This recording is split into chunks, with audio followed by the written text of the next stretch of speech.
Hello friends, आज हम बात करने वाले हैं क्या हमारा भाग्य, हमारी नियति, हमारा नसीब पहले से ही लिखा होता है। तो लिखा होता है तो ये कौन लिखता है, कैसे लिखता है, क्यों लिखा जाता है। हम अगर इस पृथ्वी पे जन्म लिया है तो हमारा भाग्य किसने लिखा है, हमारी नियति पहले से ही अटल है।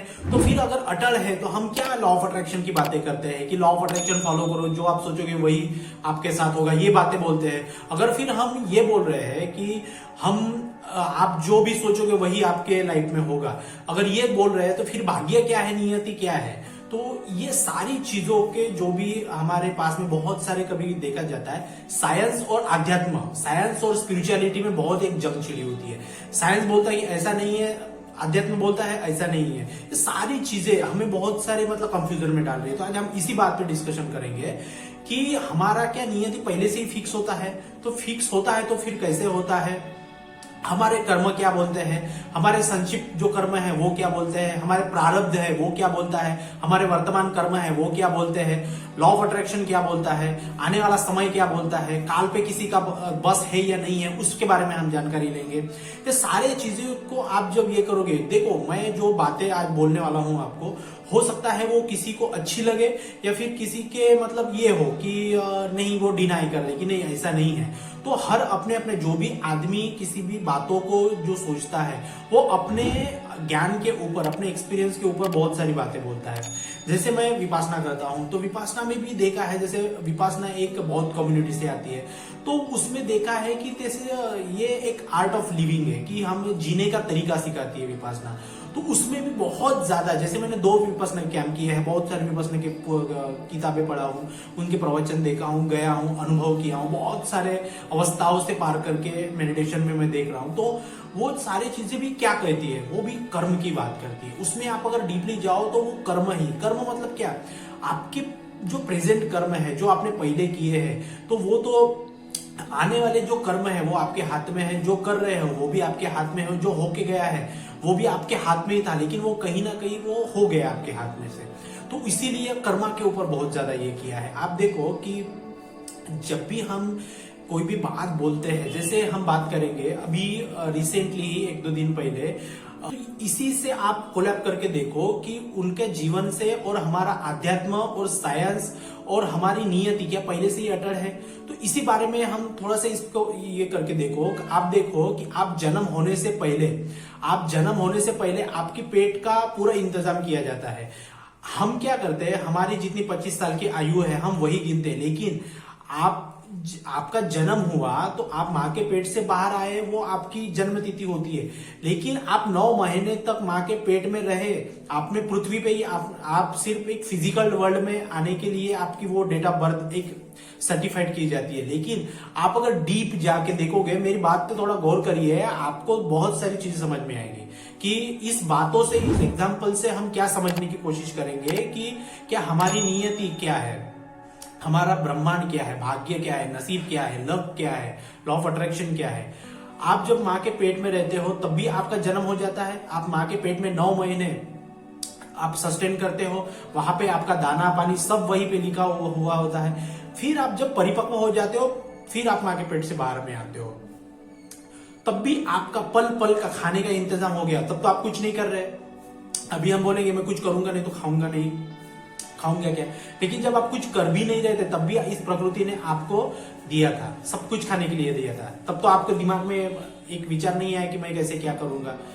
तो ये सारा नियति का खेल है, समझो आप। जब आप माँ के पेट में 9 महीने थे तो वो तभी आपका जन्म हो गया था, तभी से आपके प्रारब्ध कर्म चालू हो गए थे। फिर तो सिर्फ एक स्टेप आप आके बाहर आ गए थे। जैसे आप जन्म लिया आपने 9 महीने, आपको क्या होता है कि जब भी हम माँ के पेट से बाहर आते हैं उस डेट से हम अपना गिनना चालू करते हैं। लेकिन एग्जैक्टली में वैसा नहीं है। आपको अपनी एज में आपके जो 9 महीने थे माँ के पेट में ही थे, आप सिर्फ बाहर नहीं आए थे, लेकिन आपका दाना पानी सब, सुनना पुनना सब चालू था, सब प्रोसेस चालू थी, जैसे ऑक्सीजन लेना सब प्रोसेस चालू थी। तो वो 9 महीने का काल क्या था, उस 9 महीनों में आपने क्या किया, आपको तो याद नहीं है, कुछ भी समझ में नहीं आता है। लेकिन वो 9 महीने का जो पीरियड होता है उसी पे हमारा सारा आगे का जीवन ये होता है। क्योंकि क्या है कि बहुत सारी चीजें हैं जो आपको अनुभूति पे समझ में आएगी। क्यों, एक एग्जांपल की ले लेते हैं। अगर इस कप में गर्म पानी है अगर इस कप में गर्म पानी में मैं अगर अभी हाथ डालूंगा तो अभी मुझे झटका लगेगा, गर्माहट मेरा हाथ जलेगा या 2 साल बाद जलेगी। ये प्रकृति में इंस्टेंट फैसिलिटी है। आप अच्छे कर्म करो, आपको अच्छा भी मिलेगा, बुरा करो, बुरा मिलेगा।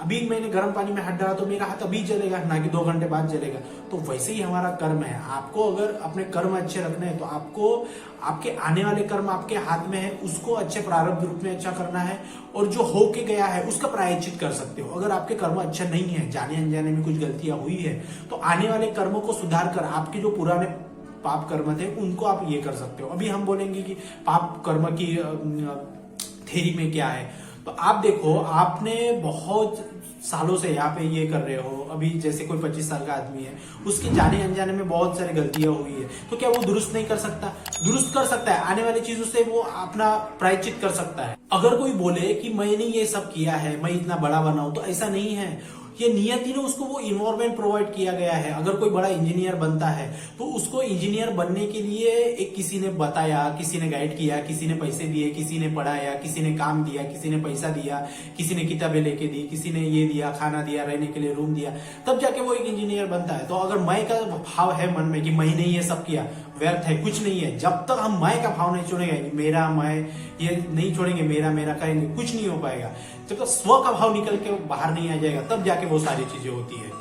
तो आपको इसी बात पे समझना पड़ेगा कि ये कर्म जो है ये सारा सरेंडर कर देना है, हमें लेट गो कर देना है। सिर्फ हमें क्या है, हम जो पढ़े लिखे लोग हैं, हम साइंस पे ज्यादा बिलीव करते हैं, लेकिन आपको जल्दी सक्सेस पानी है, आपको मन की शांति पानी है, तो स्पिरिचुअलिटी में, आध्यात्म में आना पड़ेगा। साइंस और स्पिरिचुअलिटी में मिलके आप जब काम करोगे तब जाके आपको बहुत जल्दी सक्सेस मिलेगी। ये मेरा पर्सनल व्यक्तिगत में अनुभव बता रहा हूँ आपको।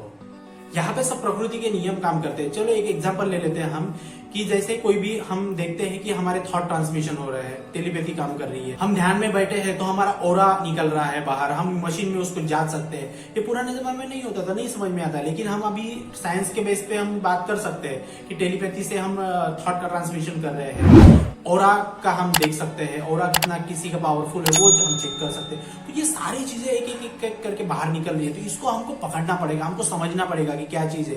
मैं आपको यही बात बोलना चाहूंगा कि जैसे कर्म, जैसे आपके लाइफ में लॉ ऑफ अट्रैक्शन भी आया है, तो आप खुद में तो खींच के नहीं लाए हो लॉ ऑफ अट्रैक्शन, आपको किसी के थ्रू मिलवाया गया है, आपके थ्रू किसी के थ्रू मिल गए हो आपको, तो वही आपको लॉ ऑफ अट्रैक्शन मिला है। और लॉ ऑफ अट्रैक्शन भी कॉन्सेप्ट क्या करता है, सारा लॉ ऑफ अट्रैक्शन का बेस आपको कर्मा के आधारित ही है।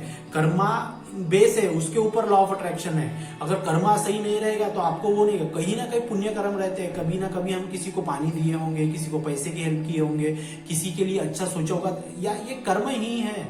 आप जब अभी तो क्या है, हमारे लाइफ में बहुत सारे बातें चलती रहती है तो हमें समझ में नहीं आता कि क्या चल रहा है, लेकिन जब माइंड शांत हो जाता है, भगवान बुद्ध ने क्या बोला, भगवान बुद्ध का दर्शन पढ़ोगे आप त्रिपिटक पढ़ोगे तो जगह जगह पे कर्मा का कॉन्सेप्ट मिलेगा आपको, जगह जगह पे कर्मा का कॉन्सेप्ट मिलेगा। आप पढ़ो पूरा, मैंने किताबें कितनी पढ़ी है, बहुत सारी किताबें पढ़ी है। गौतम बुद्ध ने क्या बोला है, कर्मा के ऊपर बेस करो, कर्मा के ऊपर बेस करो। पाप पुण्य का कर्म देखो क्या है, पाप कर नहीं करना है, पुण्य करना है, आपके संक्षिप्त कर्म क्या है, पूरा है, निचोड़ है।